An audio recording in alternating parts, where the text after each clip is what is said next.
കളിക്കളത്തിൽ കവിത എഴുതുന്നവരാണ് കളിക്കാർ. പക്ഷേ കളിക്കളത്തിന് പുറത്തും മനോഹരമായി എഴുതാമെന്ന് ഒരുപക്ഷെ CK വിനീത് ഇത്തവണയാണ് തെളിയിച്ചത് അല്ലേ? നമ്മളൊക്കെ വളരെ അത്ഭുതത്തോടെയാണ് അത് വായിച്ചത്, ഞാൻ തുടക്കത്തിൽ പറഞ്ഞതുപോലെ. അപ്പോൾ അഭിലാഷിന് എന്തെങ്കിലും വിനീതിനെ നേരിട്ട് കിട്ടിയ സ്ഥിതിക്ക് ഒരു കടുത്ത അർജന്റീനൻ ഫാൻ എന്തെങ്കിലും ചോദിക്കാനുണ്ടോ? തീർച്ചയായിട്ടും വിനീതെ, താങ്കളൊരു ബ്രസീൽ ഫാനാണ്, വളരെ മനോഹരമായി കളി എഴുതുകയും ചെയ്യുന്നു. ഇപ്പോൾ ഞാനൊരു അർജന്റീനൻ ഫാനിൻ്റെ പെർസ്പെക്റ്റീവിൽ നിന്ന് ഇപ്പോൾ നമുക്ക് 98-ലും 2002-ലും ബ്രസീൽ ഫൈനൽ കളിക്കുമ്പോൾ ഞാൻ 98-ൽ ഫ്രാൻസിനെയും 2002-ൽ ജർമ്മനിയാണ് പിന്തുണച്ചത്.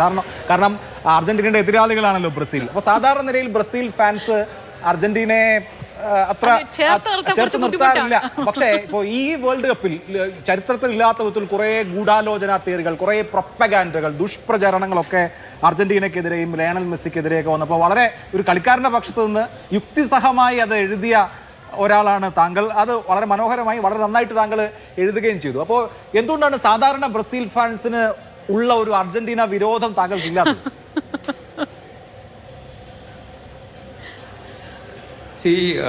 ഒരു ബ്രസീൽ ഫാൻ അർജന്റീനക്കാരെ എതിർക്കണമെന്ന് നിർബന്ധമുണ്ടോ എന്ന് എനിക്കറിയില്ല. ഞാൻ കളിയെയാണ് ഇഷ്ടപ്പെടുന്നത് എന്നുള്ളതാണ്.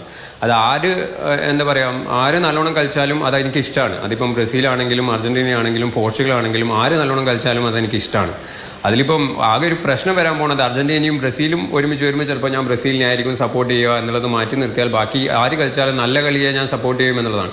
ഇവിടെ അഭിലാഷേട്ടൻ നേരെ പറഞ്ഞു, ഗോട്ട് എന്നുള്ളൊരു ചർച്ച നേരത്തെ പറഞ്ഞു. നമ്മളത് ചർച്ച ചെയ്യുന്നതൊക്കെ ഗ്രൗണ്ടിന് പുറത്താണ്. അപ്പോൾ അങ്ങനെ ഒരു സാധനം നമുക്ക് നിലവിൽ ഒരു ഒഫീഷ്യലായിട്ടൊരു എന്താ പറയുക ഒരു കാര്യം അങ്ങനെ ഇല്ല. നമ്മൾ പലർക്കും പല ഇഷ്ടങ്ങളായിരിക്കും. എനിക്ക് ചിലപ്പോൾ ഈ പറയുന്ന പോലെ എൻ്റെ ഇഷ്ടപ്പെട്ട ആൾ സ്റ്റീഫൻ ജെറാർഡാണ്. അങ്ങനെ പലർക്കും പല ഇഷ്ടങ്ങളായിരിക്കും. അപ്പോൾ നമ്മളെ താല്പര്യങ്ങളും നമ്മളെ അഭിപ്രായങ്ങളും നമ്മൾ കൂട്ടിക്കുഴച്ചൊരു നമുക്കൊരു എന്താ പറയുക, നമുക്കൊരു ഫുട്ബോളിൽ ഒരു ദൈവം നമ്മൾ ഉണ്ടാക്കി വെക്കുക എന്നല്ലാതെ അതിനൊരു എന്താ പറയുക ഒറിജിനൽ ഇന്നയാളാണ് എന്ന് നമുക്കൊരിക്കലും മറ്റുള്ളവർക്ക് വേണ്ടി തീരുമാനിക്കാൻ പറ്റില്ല. അപ്പോൾ അത് ചെയ്യാതിരിക്കുക എന്നുള്ളതാണ് ഏറ്റവും നമ്മൾ ഫുട്ബോൾ ആരാധകർക്ക് ചെയ്യാൻ പറ്റുന്ന ഏറ്റവും നല്ലൊരു കാര്യം എന്നുള്ളത്. അതായത് നിങ്ങളെ ഗോട്ട് അല്ലെങ്കിൽ നിങ്ങളെ ഇഷ്ടപ്പെട്ട പ്ലെയർ എന്നുള്ളത് നിങ്ങളെ മാത്രമാണ് എന്നുള്ളത് നിങ്ങളാദ്യം മനസ്സിലാക്കുക എന്നുള്ളതാണ്. അതേപോലെ നല്ല കളിയെ ഇഷ്ടപ്പെടുക. ആരാണ് നല്ലോണം കളിക്കുന്നത് അവരെ കളിയെ ഇഷ്ടപ്പെടുക. നിങ്ങൾ അതിനെ ഈ പറഞ്ഞ പോലെ നിങ്ങൾ കീറി മുറിച്ച് പരിശോധിച്ചോളൂ. പക്ഷേ അതിനെ ഒരു മോശം രീതിയിലേക്ക് കൊണ്ടുപോകാതിരിക്കുക എന്നുള്ളതാണ് നമുക്ക് ചെയ്യാൻ പറ്റുന്ന ഏറ്റവും നല്ലൊരു കാര്യം. ഫുട്ബോളിന് വേണ്ടി നമുക്ക് ചെയ്യാൻ പറ്റുന്ന ഒരു നല്ല കാര്യം എന്നുള്ളതാണ്. ഇപ്രാവശ്യത്തെ ബ്രസീലിനെ എടുത്താൽ ഞാൻ ബ്രസീൽ മാത്രമേ ജയിക്കൂ, ബാക്കി അർജന്റീന ഈ പറയുന്ന പോലെ റഫറിക്ക് പൈസ കൊടുത്തിട്ടാണ് ജയിപ്പിച്ചതെന്ന് പറയുന്നത് ശരിക്കും പറഞ്ഞാൽ എന്താ പറയുക ഒരു തെറ്റായ കാര്യമാണ്. കാരണം ബ്രസീൽ കളിക്കാത്തത് കൊണ്ടാണ് തോറ്റത്, അവർ മോശം കളി കളിച്ചത് കൊണ്ടാണ് തോറ്റത്. അതേസമയം അർജന്റീന എല്ലാ കളിയും നല്ലോണം കളിച്ചിട്ടാണ് ചെയ്യുന്നത്. അപ്പോൾ നമ്മൾ എന്താ പറയുക, നമ്മൾ ഈ തോറ്റതിൻ്റെ വാശി തീർക്കാൻ വേണ്ടിയിട്ട് മറ്റുള്ളവരെ കുറ്റം പറയുക എന്നുള്ളൊരു സാധനം ഉണ്ടല്ലോ, അത് മാത്രമാണ് നമ്മൾ ഈ പറയുന്ന മറ്റുള്ള ഫാൻസ് ചെയ്യുന്നത്. ഷിയർ അസൂയ മാത്രമാണ്. അതായത് അർജന്റീന എല്ലാ കപ്പും ജയിക്കുന്നു, അതിൽ ലോകത്തിലെ നമ്പർ 1 പ്ലെയർ അതിൻ്റെ അകത്ത് നിൽക്കുന്നു. അതൊക്കെ വരുമ്പോൾ മൊത്തത്തിലുണ്ടാകുന്ന ഒരു അസൂയ മാത്രമായിട്ടാണ് ഞാനിതിനെ കാണുന്നത്. അല്ലാതെ ഒരു എന്താ പറയുക ഈ പറയുന്ന ഗ്രൗണ്ടിലേക്ക് എടുക്കേണ്ട ഒരു സാധനമായിട്ട് ഞാൻ കാണുന്നില്ല. ഈ പറയുന്ന സാമൂഹ്യ മാധ്യമത്തിൻ്റെ വരവോടുകൂടി അത് കൂടുതൽ ഒച്ചപ്പാടിലേക്ക് വന്നു എന്നല്ലാതെ അതൊന്നും ഒരു കാര്യമായിട്ട് അല്ലെങ്കിൽ ചർച്ച ചെയ്യേണ്ട പോലും ഒരു ഇതായിട്ട് എനിക്ക് തോന്നുന്നില്ല. എന്നെ സംബന്ധിച്ചിടത്തോളം ഞാൻ നല്ല ഫുട്ബോൾ ഇഷ്ടപ്പെടുന്നു, നല്ല കളിക്കാരെ ഇഷ്ടപ്പെടുന്നു. അവർ കളിക്കുന്നത് വളരെ വളരെ മൈന്യൂട്ടായ ഡീറ്റെയിൽസ് ഒക്കെ വെച്ച് വാർ സിസ്റ്റത്തെ പറ്റി അല്ലെങ്കിൽ ഹൈഡ്രേഷൻ ബ്രേക്കിനെ പറ്റി വരെ പ്രശ്നങ്ങളായിരുന്നു. കളിയുടെ രസം കളയുന്നു എന്നൊക്കെ പറയും. സാങ്കേതികമായ ഒരുപാട് ചർച്ചകൾ ഇങ്ങനെ സമൂഹ മാധ്യമങ്ങളിലൊക്കെ നിറഞ്ഞു നിൽക്കുന്നത് കണ്ടു. കളിയെ ഇങ്ങനെ ഇഴകീറി പരിശോധിക്കുന്നത് നല്ലതാണോ അതോ മോശമാണോ?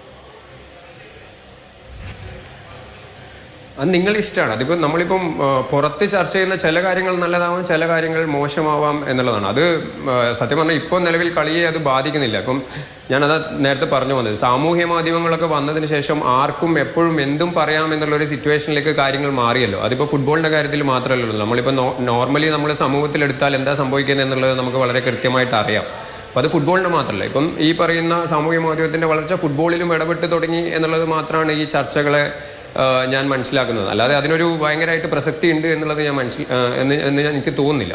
പിന്നെ നിങ്ങൾ പറഞ്ഞ 2 കാര്യങ്ങൾ, ഒന്ന് ഹൈഡ്രേഷൻ ബ്രേക്കും ഈ പറയുന്ന വാറിൻ്റെ ഇടപെടലുകളും. ഈ പറയുന്ന സാധനങ്ങൾ ഹൈഡ്രേഷൻ ബ്രേക്ക് എന്ന് പറയുന്നത് എനിക്ക് അനാവശ്യമായിട്ടുള്ള ഒരു കാര്യമായിട്ടാണ് തോന്നുന്നത്. കാരണം നമ്മൾ ഫുട്ബോൾ കളിക്കുമ്പോൾ നമുക്ക് വേണമെങ്കിൽ ഇടയ്ക്ക് പോയിട്ട് വെള്ളം കുടിക്കാനുള്ള സാഹചര്യങ്ങൾ ഉണ്ടാവും. ഈ പറയുന്ന പോലെ ത്രോ വന്നാലോ അല്ലെങ്കിൽ കോർണർ വന്നാലോ ഇതിനൊക്കെ ലൈനിൻ്റെ സൈഡിലൊക്കെ വെള്ളം വെച്ചിട്ടുണ്ടാവും. നമുക്കത് വേണമെങ്കിൽ എടുത്ത് കുടിക്കാൻ പറ്റും. അപ്പോൾ അതിനൊരു എന്താ പറയുക, ഇതിനൊരു ബ്രേക്ക് വേണോ എന്ന് ചോദിച്ചാൽ എന്നെ സംബന്ധിച്ചിടത്തോളം അതൊരു എന്താ പറയുക ആ ഒരു ഹാഫിൻ്റെ മൊത്തം ടെമ്പോ കളയുന്ന ഒരു സിറ്റുവേഷൻ ആയിട്ടാണ് അത് മാറുന്നത്. അതേപോലെയാണ് വാറ് ചില സമയങ്ങളിൽ നമുക്ക് തോന്നും ഇത് വേണമായിരുന്നു, റഫറീസിൻ്റെ മിസ്റ്റേക്ക് വരുമ്പം അത് കറക്റ്റ് ചെയ്യാൻ അത് വേണമായിരുന്നു തോന്നുന്നു. പക്ഷേ ഇത് എല്ലായിടത്തും ഇടപെട്ട് തുടങ്ങുക എന്ന് പറയുന്നത് ശരിക്കും പറഞ്ഞാൽ ബുദ്ധിമുട്ടാണ്. അപൂർവം സ്ഥലങ്ങളിൽ മാത്രമാണ് വാർ ഇടപെടേണ്ട കാര്യമുള്ളൂ. പക്ഷേ ഇപ്പം നമ്മൾ എടുത്തു നോക്കിയാൽ കോർണർ വേണമെങ്കിൽ ചെക്ക് ചെയ്യാം. അങ്ങനെ A to Z കാര്യങ്ങൾ. ഇപ്പം നമ്മൾ അർജന്റീനയുടെ ഈജിപ്തുമായിട്ടുള്ള ഗോൾ ചർച്ച ചെയ്തു. അത് ഇത്ര സമയം കഴിഞ്ഞിട്ടാണ് ചെക്ക് ചെയ്തത് എന്ന് പറഞ്ഞു. അതിൻ്റെ നിയമം അനുസരിച്ചിട്ട് അങ്ങനെയാണ്. അത് എപ്പോൾ തുടങ്ങിയോ അന്ന് ആ സമയം തൊട്ട് ഗോൾ അടിക്കുന്ന വരെയുള്ള സമയത്ത് ഈ ചെക്ക് ചെയ്യണം. അപ്പം ഞാനിത് നമ്മളെ ദിലീപ് പ്രേമചന്ദ്രനുമായിട്ട് ഇതൊരിക്കൽ ചർച്ച ചെയ്തിട്ടുണ്ട്. അപ്പോൾ ദിലീപേട്ടനോട് ചോദിച്ചപ്പോൾ ദിലീപേട്ടനോട് ചോദിച്ച ചോദ്യം, കുറേ മുന്നേ ഒരു 26-36 പാസുകളിൽ അർജന്റീന ഗോളടിച്ച ഒരു കളി ഉണ്ടായിരുന്നു. അപ്പോൾ അന്നാണ് ഈ വാറെങ്കിൽ ആ തുടക്കം തൊട്ട്, അതായത് ഒരു 2-3 മിനിറ്റോ മുന്നാണ് അവർ പാസ് ചെയ്യാൻ തുടങ്ങിയത്. അത് തൊട്ട് ചർച്ച ചെയ്യുക എന്നുള്ളതാണ്. അപ്പോൾ അതേപോലെയുള്ള സാഹചര്യങ്ങളാണ് വാറിന്റെ പ്രസക്തി എന്നുള്ളത്. അത് വേണോ വേണ്ടിയോ, ആ സമയത്ത് ചെക്ക് ചെയ്യണോ, അങ്ങനത്തെ കാര്യങ്ങളിലൊക്കെ ഒരു കൃത്യമായ തീരുമാനങ്ങൾ ഉണ്ടാവണം. ആ കാര്യങ്ങളൊക്കെ ഇത് വേണ്ട അല്ലെങ്കിൽ ഇന്ന സമയത്ത്. പക്ഷേ ഈ ഹൈഡ്രേഷൻ ബ്രേക്ക് ഈ അമേരിക്കൻ വേൾഡ് കപ്പിന് വേണ്ടിയിട്ട് ഉണ്ടാക്കിയ അല്ലെങ്കിൽ വന്നതാണല്ലോ. അപ്പോൾ മറഡോണ പണ്ട് പറഞ്ഞ കാര്യമൊക്കെ പലരും ചൂണ്ടിക്കാണിച്ചിട്ടുണ്ട്. അവരെ ഫുട്ബോളിനെ 4 ക്വാർട്ടറാക്കി വിൽക്കുമെന്നൊക്കെ. അതൊരു അഡ്വർടൈസ്മെന്റ് പ്രാധാന്യം കൂടി അതിനകത്തുണ്ടല്ലോ. പക്ഷേ ഇനി അങ്ങോട്ട് ഇപ്പോൾ യൂറോപ്പിലാണ് പ്രധാനമായും ഫുട്ബോൾ നടക്കുക. വരുന്ന വേൾഡ് കപ്പിലും വേൾഡ് ഇവന്റ്സിലും ഒക്കെ ഈ പറയുന്ന പോലെ ഹൈഡ്രേഷൻ ബ്രേക്ക് ഉണ്ടാവാനുള്ള സാധ്യതയുണ്ടോ? അങ്ങനെ ഉണ്ടാവണോ? അങ്ങനെ ഉണ്ടാവുന്നുണ്ടെങ്കിൽ അതിൻ്റെ ഒരു കൊമേഴ്ഷ്യൽ സൈഡും കൂടി വെച്ചിട്ടല്ലേ? അങ്ങനെ ഉണ്ടാവാൻ പാടില്ല എന്നുള്ളതാണ് എൻ്റെ ആഗ്രഹം. അങ്ങനെ ഉണ്ടാവാൻ പാടില്ല എന്നുള്ളത്. കാരണം അതിൻ്റെ കളിയുടെ ടെമ്പോ മൊത്തം കളിയാണ്. ഇപ്പോൾ നമ്മൾ നോക്കുമ്പോൾ ചില മാച്ചുകളിൽ ചില ടീം നല്ല ഫോമിൽ നിൽക്കുന്ന സമയത്തായിരിക്കും ബ്രേക്ക് വരുന്നത്. അത് കഴിഞ്ഞിട്ട് തിരിച്ചു വരുമ്പോൾ കളി മൊത്തത്തിൽ മാറും. അപ്പോൾ അങ്ങനെ ഉണ്ടാവാൻ പാടില്ല എന്നുള്ളതാണ് എൻ്റെ ഒരു ആഗ്രഹം. പക്ഷേ ഈ പറയുന്ന പോലെ നമ്മളെ ആഗ്രഹങ്ങളല്ലല്ലോ. നിങ്ങൾ ഈ പറഞ്ഞ പോലെ അതിൻ്റെ സ്പോൺസർഷിപ്പുകളുണ്ട്, അതിൻ്റെ പുറകിലുള്ള കുറേ കാര്യങ്ങളുണ്ട്. ഇതൊന്നും നമ്മൾ വിചാരിച്ചാൽ മാറ്റാൻ പറ്റുന്ന കാര്യമല്ല. കാരണം ഇതൊക്കെ ഒരുപാട് പണം ഇറങ്ങുന്ന മേഖലയാണ്. അപ്പം അതൊന്നും നമ്മൾ വിചാരിച്ചാൽ തിരുത്താൻ പറ്റുന്നത്, നമ്മൾ വിചാരിച്ചാൽ ശരിയാക്കാൻ പറ്റുന്ന കാര്യങ്ങളല്ല. നമ്മളെ ആഗ്രഹങ്ങൾ നമ്മൾ പറയുമോ എന്നല്ലാതെ ഇതിലൊന്നും ഒരു ഡിസിഷൻ മേക്കിംഗ് പവർ നമുക്ക് ആർക്കും ഇല്ലല്ലോ. ഇവർ അതോറിറ്റീസ് എന്താണോ തീരുമാനിക്കുന്നത് അതിനനുസരിച്ചിട്ട് പോവുക എന്നുള്ളതാണ്. ഇപ്പോൾ പണ്ട് മറഡോണ പറഞ്ഞത് മാത്രമല്ല, ഇപ്പം ഈ വേൾഡ് കപ്പ് ഫൈനലിന് ഒരു ചർച്ച വന്നിട്ടുണ്ടായിരുന്നല്ലോ. 30 മിനിറ്റോളം ബ്രേക്ക് വരുന്നു എന്നുള്ളത് ഒരു ചർച്ച വന്നിട്ടുണ്ടായിരുന്നു എന്ന് തോന്നുന്നു. അപ്പം ആ പറയുന്ന സാധനങ്ങളൊക്കെ ഈ പറയുന്ന പോലെ മണി മാത്രം കണ്ടിട്ടാണ്. അപ്പോൾ കളി എന്ന് പറയുന്നത് പൈസ മാത്രമല്ല എന്നുള്ളതും കൂടി അതോറിറ്റീസ് ചിന്തിക്കണം എന്നുള്ളതാണ്. കളി എന്നുള്ളത് അതിനൊരു സൗന്ദര്യമുണ്ട്, അത് ആസ്വദിക്കുന്ന ആൾക്കാരുണ്ട്. അത് എന്താ പറയുക, അതിൻ്റെ ഒരു ജെന്യുവൻ ഫീലുണ്ട്. നമുക്ക് കളിക്കുമ്പോൾ നമുക്ക് കിട്ടുന്ന ഒരു ഫീലുണ്ട്. അതിനെ നശിപ്പിക്കരുത് എന്നുള്ളത് മാത്രമാണ്. അത് നിങ്ങൾ എന്തും കൊണ്ടുവന്നോളൂ, ഈ പറയുന്ന പോലെ ഹൈഡ്രേഷൻ ബ്രേക്ക് കൊണ്ടുവന്നോളൂ, വാറ് കൊണ്ടുവന്നോളൂ, മറ്റെന്ത് വേണമെങ്കിലും ടെക്നോളജി വളരുന്നതിനനുസരിച്ചുള്ള കാര്യങ്ങൾ കൊണ്ടുവന്നോളൂ. പക്ഷേ കളിയുടെ ഒരു ജെന്യുവിനിറ്റി നശിപ്പിക്കരുത്, കളിയുടെ ഒരു ഫീല് നശിപ്പിക്കരുത് എന്നുള്ളതാണ്. അത് ഈ പറയുന്ന പോലെ ഇപ്പോൾ വരുന്ന സാധനങ്ങളൊക്കെ അത് നശിപ്പിക്കുന്നുണ്ട് എന്നുള്ളതാണ് അതിൻ്റെ സത്യാവസ്ഥ. നമുക്ക് ഈ നോട്ടിൽ വേണമെങ്കിൽ നിർത്താം അല്ലേ? ഇതൊരു കറക്റ്റ് പോയിന്റ് ആണ്.